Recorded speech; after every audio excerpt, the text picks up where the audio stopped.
Hello வணக்கங்க. Welcome my channel. இன்னைக்கு நம்ம சேனல்ல ரொம்பவே ஒரு முக்கியமான பதிவு தாங்க பார்க்க போறோம். அதாவது வெல் ஹெல்த் ப்ராப்ளம் சொல்லக்கூடியது 40 வயசுக்கு மேல காமனா எல்லா பேருக்குமே வரும். இது நம்ம பிரஸ்பயோபிக் பவர் அப்படின்னு நம்ம சொல்லலாம். சரிங்களா? ஸோ இந்த மாதிரி ரீடிங் ப்ராப்ளம் வந்தது அப்படின்னா பயப்பட தேவையில்லை.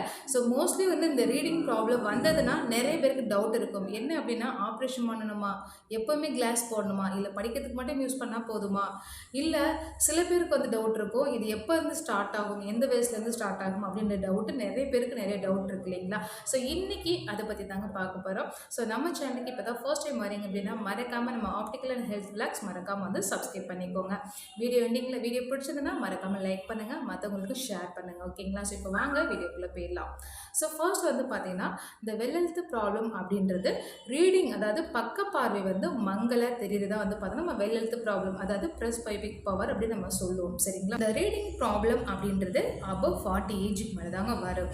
இல்லை சில பேருக்கு 38 வயசில் அல்லது 36 வயசுலேயே வர ஆரம்பிச்சது அப்படின்னா அதுக்கு என்ன காரணமாக இருக்கும் அப்படின்னா அவங்க சின்ன வயசுலேருந்து ரொம்ப ரீடிங்கில் ரொம்ப ஸ்ட்ரெயின் பண்ணுற மாதிரி ஒர்க்கு அதிகமாக பண்ணியிருந்துருக்கலாம். எக்ஸாம்பிள் டெய்லரிங் பண்ணியிருந்துருக்கலாம், அல்லது ரொம்ப பார்த்திங்கன்னா வெல்டிங் பண்ணுறது, இந்த மாதிரிலாம் ரொம்ப நியர் ஒர்க் அதிகமாக பண்ணியிருந்தாங்க அப்படின்னா அவங்களுக்கு 40 வயசுக்கு முன்னாடியே கிளாஸ் தேவைப்படுங்க. சரிங்களா?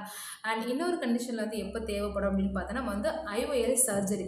சில பேர் கண்ணில் அடிப்பட்டதுனாலையோ, சின்ன வயசுல நான் சொல்கிறது ஓகேங்களா, 40 வயசுக்குள்ளே சொல்கிறேன், கண்ணில் அடிப்பட்டதுனாலையோ இல்லை கேட்ராக்ட் ஏதாவது ஒரு மெடிசன்ஸ் தேவையில்லாத மெடிசன்ஸ்னாலேயோ இல்லை ஏதோ ஒரு காரணத்தினால ஐஓஎல் சர்ஜரி பண்ணியிருந்தாங்க அப்படின்னாலும் அவங்களுக்கும் ரீடிங் பவர் தேவைப்படுங்க. சரிங்களா?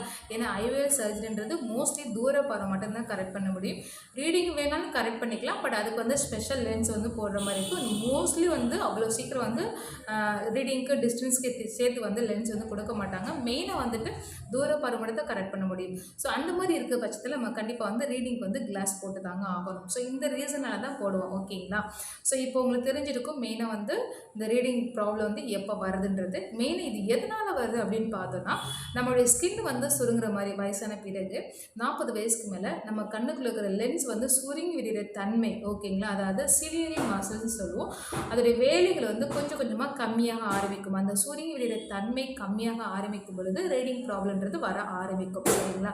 ஸோ ஓகே, இப்போ இப்படி வந்ததுன்னா என்ன மாதிரி கிளாஸ் போடணும்? ஆப்ரேஷன் பண்ணணுமா, இல்லை எப்போயுமே கிளாஸ் போடணுமா, ஒன்லி படிக்கிறதுக்கு மட்டும் போடணுமா, இதை பற்றி இப்போ பார்க்கலாம்.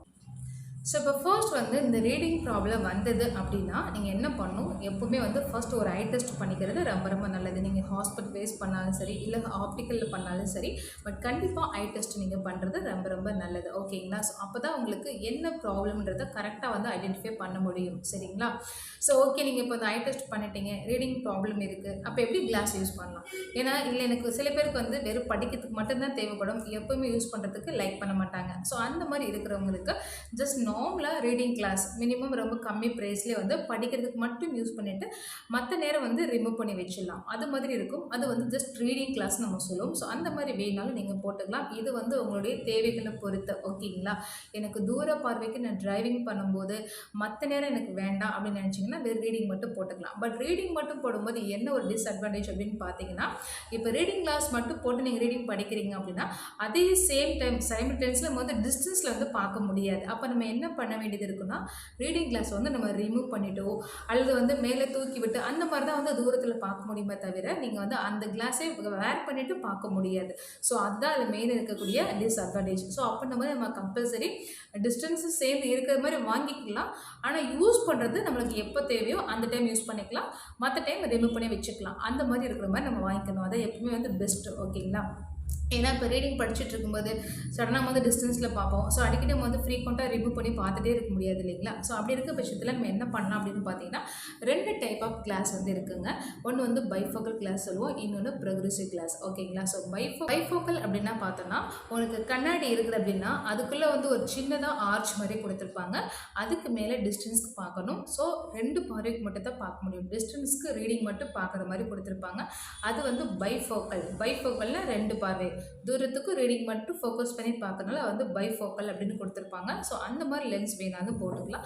இது வந்து யூஸ்வலாக நார்மலாக ஹவுஸ் ஒய்ஃப்ஸ் ரொம்ப வந்து எனக்கு ரொம்ப ஸ்டைலாக தேவையில்லை, நான் நார்மலாக யூஸ் பண்ணிக்கிறேன் அப்படின்னு நினைக்கிறவங்களுக்கு பைஃபோக்கல் வச்சு யூஸ் பண்ணிக்கலாங்க. பட் அதில் என்ன ஒரு டிஸ்அட்வான்டேஜ் அப்படின்னு பார்த்தீங்கன்னா, அது லைட்டாக வந்து உங்களுக்கு மேடு பள்ளமாக ஜம்பிங் எஃபெக்ட் வந்து தெரிய ஆரம்பிக்கும்.